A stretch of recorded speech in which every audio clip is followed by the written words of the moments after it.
Hello, good afternoon, everyone. My name is Halley Auger. I'm an employment lawyer in the Alberta office of Samfiru, Tumarkin.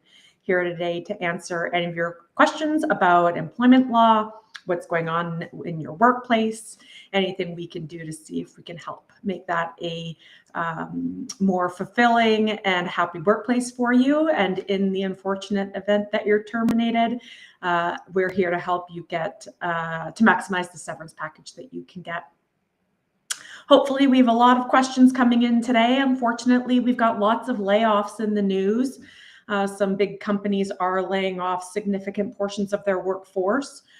So, unfortunately, it is that time of year where we do tend to see lots of people reaching out. We're happy to have anyone reach out if they need assistance.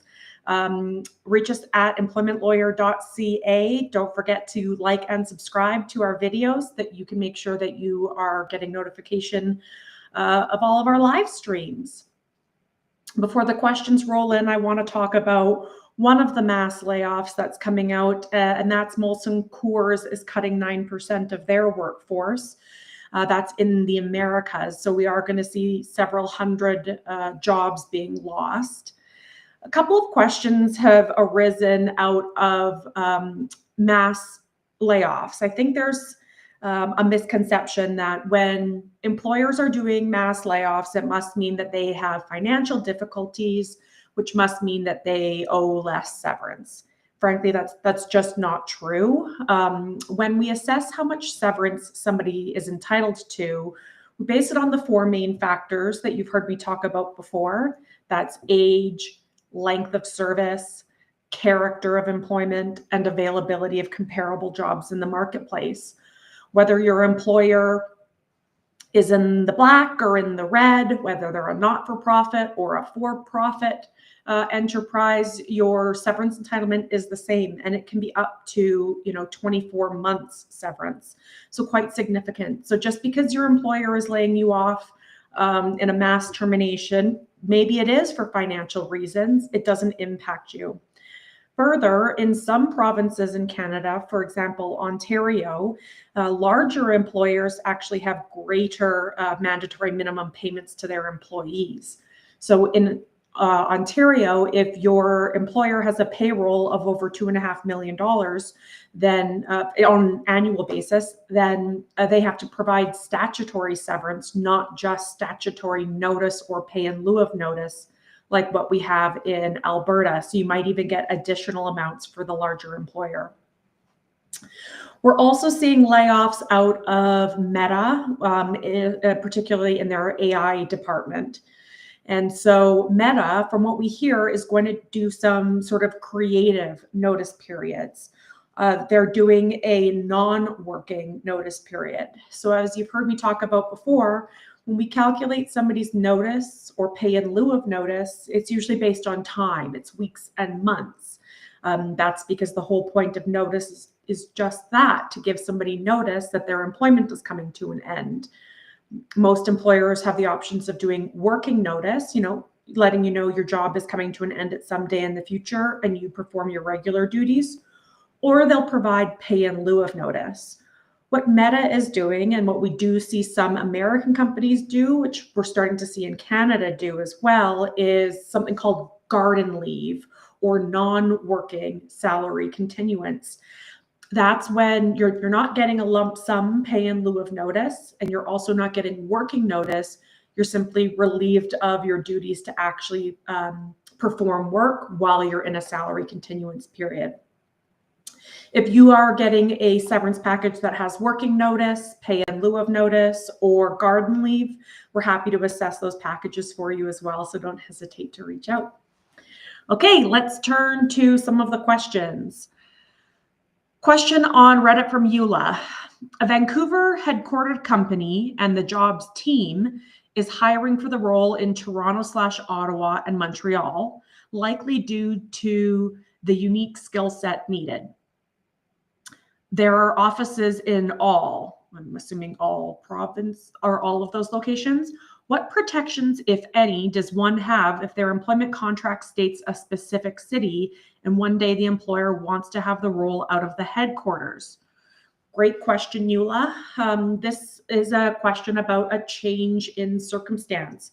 So if your employer wants to change working conditions, including a geographic region, if the change is substantial, so it's not just moving from, downtown Calgary to, down south Calgary, but if it's actually moving, having you move cities or frankly provinces of what Eula is saying, you have a couple of options. Certainly, you can tell the employer, no, I don't consent to the change. And there's maybe obvious reasons. You may have children or a spouse who can't just up and leave. You may have ailing parents that you're taking care of. So you can just decline the change. And then the employer has the option about whether they're going to try and enforce that change or not. If the employer is saying, sorry, we're closing up or we're minimizing our office in Vancouver, we really want you moving to Toronto or Ottawa or Montreal, they can provide you with working notice. So effectively it's saying either you make the move or effectively we're giving you working notice that your employment is coming to an end. If they don't do that, if they're trying to make an immediate change or they haven't really phrased it in a way that makes it clear that it's working notice to the end of the termination of, the end of your employment, then it's a constructive dismissal. So a constructive dismissal is when the employer makes unilateral fundamental changes to the employment relationship that the employee, isn't consenting to. So in that case, Eula, you and your coworkers would be entitled to some severance, and it could be up to 24 months. So please don't hesitate to reach out and contact us so we can assess your entitlements. Okay, a question on Reddit from Deepa. I was fired without warning after taking a few days off for mental health. I had a doctor's note. Can my employer do that, or is that wrongful dismissal? So Deepa, it sounds like, not knowing any additional factors, it sounds like not only is it a wrongful dismissal, but it's discrimination. If somebody is taking time off because of a disability, and mental disability is a protected ground under human rights legislation, then the employer cannot penalize that person. In fact, they have an obligation to accommodate to the point of undue hardship. And allowing somebody to take a few days off work to address their disability is not undue hardship, and they have to accommodate. So if they haven't done that, certainly it's discriminatory. The other question is, if you were terminated, I'm hoping that you're getting some severance out of it, regardless of the discriminatory aspect, because it's not just cause. Just cause is a very, very high burden. It is serious and significant misconduct that makes the employment relationship irreparable. If you steal from an employer, they can't trust you. That's a good reason to terminate for just cause. But taking a few days off for mental health leave, particularly when you have a doctor's note, particularly if it's a disability, that's discriminatory, and you're entitled to not only some severance, but you're entitled to potentially some human rights damages. Please don't hesitate to reach out and contact one of the lawyers at ST. That's why we're here. It's what we do. Unfortunately, you would think that these circumstances don't happen anymore. You would think that employers would start to follow the laws and would understand that terminating somebody for taking a mental health leave is discriminatory. It seems pretty obvious to most of us, but there are employers out there who may, not understand the law, and that's why employment lawyers are here to help you advance your rights. Okay. I'm not sure I'm going to understand this question. I'll try and get through it. It says non-unionized, has been working for 16 years, currently on sick leave. How soon I have to submit retirement letter if I decide to retire? Do I have to return work before retirement? Okay, so let me see if I can piece this out. If you're currently, so you're currently on sick leave, you've been working for 16 years, and you are deciding if you want to submit a retirement letter. do you have to return to work before your retirement? So no, if you were going to retire and there was a plan, period of time in your life where you were going to retire, you can simply do a resignation. If you've been there for 16 years, you can be giving 8 weeks notice, because under the Employment Standards Code, the employee is to provide notice. Even when an employer terminates, an employee is also supposed to provide notice of termination. And the way that the Employment Standards Code works is it's reciprocal. Now, if you give 2 months or 8 weeks working notice that you intend on retire, although you're on leave, so you're not really working, then you can give 8 weeks, and then your employer can waive a portion of that and then pay any amounts that they would have had to pay during that 8-week period. Although for you, if you're on leave, you may not want to do so. The other thing I want to say is I wouldn't necessarily suggest somebody retires if they're currently on sick leave, because that can jeopardize any disability benefits that the person may have. So if somebody's on sick leave, then they sort of need their employment relationship to be maintained, because the disability insurer pays effectively an income replacement benefit. And so if you resign and you have no income, then there's nothing to replace. So you probably shouldn't be so quick to just give a retirement notice or a resignation notice. Even if your employer doesn't have short-term disability, they may still have long-term disability, and you may also have EI sickness benefits that you have access to. So I'm not sure what the user's name is, but do feel free to reach out and speak with one of the lawyers at ST, and we can assess your case. We want to make sure that you're not jeopardizing any right that you have to severance. If you've been there for 16 years, it could be a pretty substantial severance package that we don't want you to be deprived of by accidentally making the wrong step. So in terms of retiring or resigning, particularly in the face of an illness, we want you to tread very, very carefully. We want to make sure you're not losing out on any rights that you may have. I know that people think employment lawyers are usually there to negotiate a severance package if they've been terminated, but we do much more than that. And that is to help protect your rights, even in a case where you are looking to retire or resign, okay? Okay, next question from Kareem. I was terminated with cause for a mistake I made once in 5 years. I wasn't even warned before. What does with cause actually mean, and do I have any legal options? Okay, Kareem, well, with cause means with just cause. Cause, think of it as misconduct. And the misconduct has to be pretty serious. If somebody has a clear disciplinary record for 5 years and they make one mistake, it would be a court would be hard pressed to find that mistake amounts to just cause, meaning the employer is allowed to terminate you summarily without providing any notice or any severance. Seems quite unlikely. People aren't perfect. People make mistakes, even sometimes mistakes that are significant, even sometimes mistakes that are costly. But unless the misconduct is, willful, like willfully reckless, or willful, when we talk about like actually stealing money, you willfully go into the cash register, pull out the money, that's a willful act, versus knocking over a jar on the shelf that costs $5. They can't terminate you and say, well, you've cost us $5. Even if you knock over the whole shelf of jars and maybe it's $100, it's still a mistake. There's nothing willful or intentional about it. And so from Kareem, what he's saying is this was a one-time mistake. If it's a mistake, it's not intentional. So how can it be misconduct that would really lead to an irreparable employment relationship?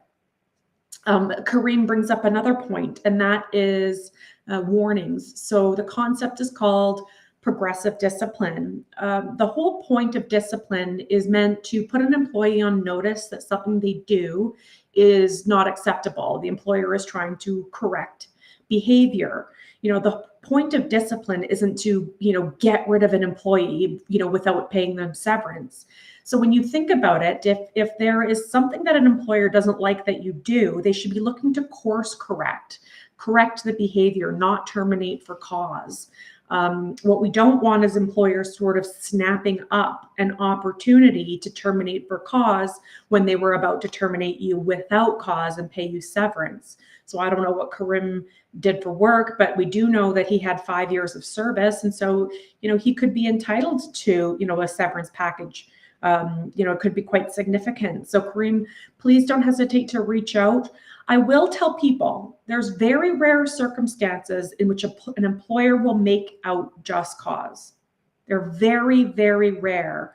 And the burden is on the employer. If your employer is terminating you without just or with just cause, please reach out and have your case assessed.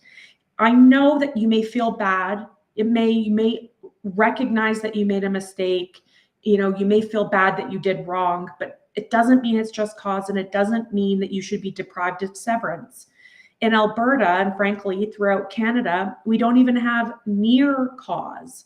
Either the employer meets the threshold of establishing that the misconduct was so significant that it breaks down the employment relationship, and if they don't make that, they have to terminate and pay severance. And so, they don't get to pay less severance because the employee made a mistake in the months or weeks or days leading up to the termination. So Karim, I'm really sorry that happened to you. Please don't hesitate to reach out, okay? Okay, so our next is from YouTube. It says, can your employer suspend you for 2 days without pay as a salaried employee for not so great performance? Well, that's a great time for the question because it really follows up on what we were just speaking about with Karim.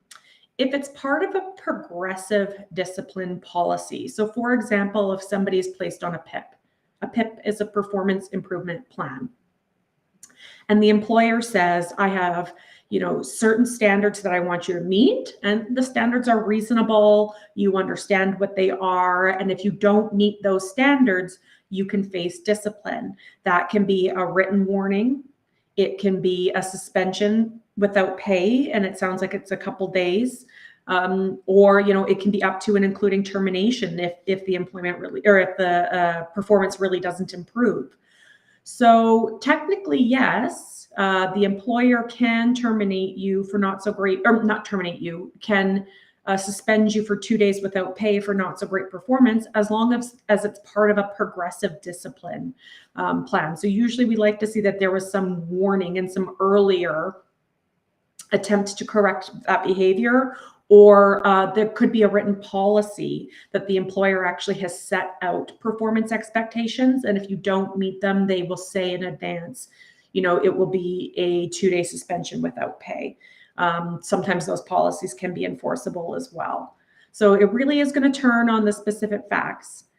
Now, if it's simply just not so great performance, I don't know what kind of job it is. There would actually be performance metrics to decide what is great performance and not so great performance.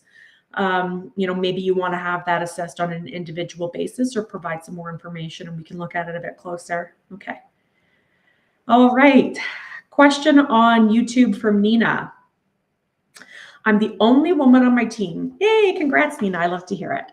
And constantly getting sidelined in meetings. Ooh, I spoke too soon. Recently, I was passed over for a promotion I was clearly more qualified for. Is this gender discrimination? So, it could be. Gender discrimination, you have to be able to establish that your gender was tied to the adverse treatment.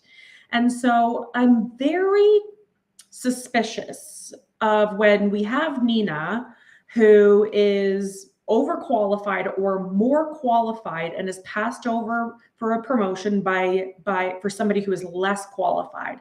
And if those qualifications are, pretty clearly delineated and pretty clear to establish, there could be some gender discrimination, and effectively what you would have to do is be able to tie your gender to the fact that you were passed over. Sometimes gender discrimination arises in comments, in eye rolls. Usually we'll see, the men going out and doing, what are stereotypically men things, like going to a hockey game or playing golf and excluding the only female on the team. All of those things put in conjunction can sort of demonstrate a culture or a pattern at a workplace that simply, maybe they don't recognize it, but has a culture of preferring men to women. Men are part of the boys' club and the women are sort of excluded. And so, because of that, there can be gender discrimination when it comes to a promotion. So, Nina, if you think you're able to sort of establish that there was no other reason that you were passed over for a promotion, and that you're fairly confident that it's your gender, you can file a human rights complaint, and certainly you can do that through the assistance of legal counsel. The Human Rights Commission is going to look at sort of tying your gender to your lack of promotion and why you believe it played a role. And once you've sort of set out that baseline, the commission will look to the employer to justify why they have preferred a male candidate over Nina. And if they can't justify it in a non-discriminatory way, discrimination can be found. Okay, back to, we've got Keen O'Keefe back. He was on sick stress leave. Doctor's note sent to employer. Employer asks 7 questions on a medical verification form. 1 question, does this person have physical demand restrictions based on medical risk to self to others? Okay, I'm not really sure what the question is. So it sounds like perhaps your employer, you're on a medical leave, and your employer has provided a medical questionnaire for the doctor to fill out. Now, keep in mind what employers are allowed to ask for. Employers aren't allowed to know your diagnosis. What they are allowed to know is any restrictions or limitations that you may have that may, if met, may allow you to perform in the workplace. So employers are allowed to know. The obvious ones, I think, are always the physical ones. For example, if somebody has a restriction on how much weight they can lift, the employer doesn't need to know why. They don't need to know, I have a hernia, I have a slipped disc, or any of that. They don't need to know the diagnosis. They just need to know the limitation or the restriction. Cannot lift things more than 5 pounds, cannot lift things, from ground level to waist level. That's the type of information that should be on a medical questionnaire. Anything that goes further than that or asks for a diagnosis is inappropriate. You shouldn't be asked, and you certainly shouldn't answer. But employers are actually bound to ensure that they ensure the safety of their employees. And so they want to make sure that they're meeting their duty in returning you to work after a medical leave. It's very common that they will ask that you get a medical note. Either you're cleared for full-time duty without restriction, or you can come back to work with some restrictions, maybe temporary, maybe permanent, that will allow you to participate in the workforce with dignity, but while respecting the limitations, the medical limitations on you. All right, question on Reddit from Clara. I'm on probation and my manager said I don't really have any rights yet. Is that true? No, that's not true. Look, there are probationary periods where an employer and an employee are allowed to sort of feel each other out. It's 90 days in Alberta, not 3 months, it's 90 days. And in that period of time, an employer can terminate you without having to provide you any notice or pay in lieu of notice. However, to be clear, you still have rights. You still have the right not to be discriminated against. You still have the right to a safe workplace. In fact, despite the fact that there's a probationary period, you still have the right to be provided a fair opportunity to perform your job well. And if you are unfairly terminated in the first 90 days, it's not to say that the employer is immune from having to pay common law notice. Maybe they don't have to pay the statutory termination pay. Maybe they don't need to pay the 1 week, but that's not to say they might not pay severance. And I'd like to give you an example, and it may be more of a clear or exaggerated example. Let's say John Smith has been working for Company A for 20 years. John Smith is Company A's best salesperson. So Company B is competing with Company A, and they don't like John Smith because John Smith is a great salesperson and keeps taking away sales. So what Company B does is they hire John Smith, and then they wait, on day 89 and terminate John Smith and say, well, too bad, so sad. We don't owe you anything. And the fact is that's not true.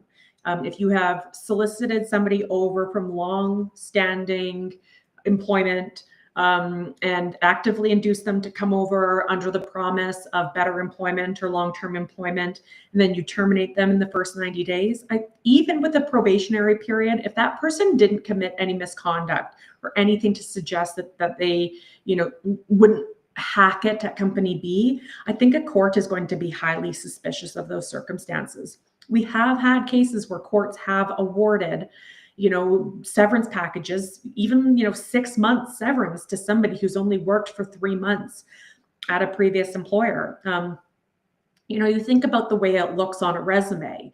For the case of John Smith, if he now has to go back out into the workforce, future employers are going to look at him and wonder, what's so wrong with John? Maybe he was only successful at Company A, but he can't really hack it at Company B and he got let go.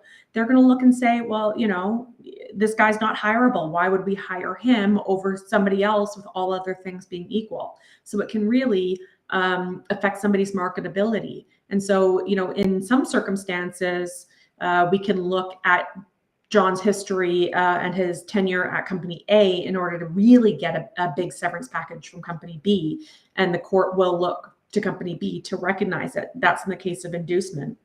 Even if there's not inducement and the court is simply looking at somebody's short service and terminated unjustifiably, then the court might entitle that person to severance. So circling back to Clara's question, it's simply not true that you don't have any rights. You may, be able to be terminated without notice or pay in lieu of notice, if it's not working out and there are some objective measures to say it's not working out. But you still have rights to overtime. You still have rights to vacation pay. You still have rights to occupational health and safety. You certainly still have the right to be, free from discrimination. So, I don't know what your manager means that you don't have any rights, except to say that, they can terminate you without working notice or pay in lieu of notice in the event that it's just not a good fit. All right. Well, I think we've actually gotten through all the questions today, which is great. We haven't gotten through them all lately, so that was perfect timing. It was a pleasure seeing everyone. My name is Halley Auger. I'm an employment lawyer in Alberta. Happy to answer all of your Alberta questions. We're back tomorrow with Dan Balcaran. Dan is in our BC office, and so Dan can answer any of your questions about BC-specific issues, as well as any other employment issues that you have. All right, I'll be back here in a few weeks. See you guys.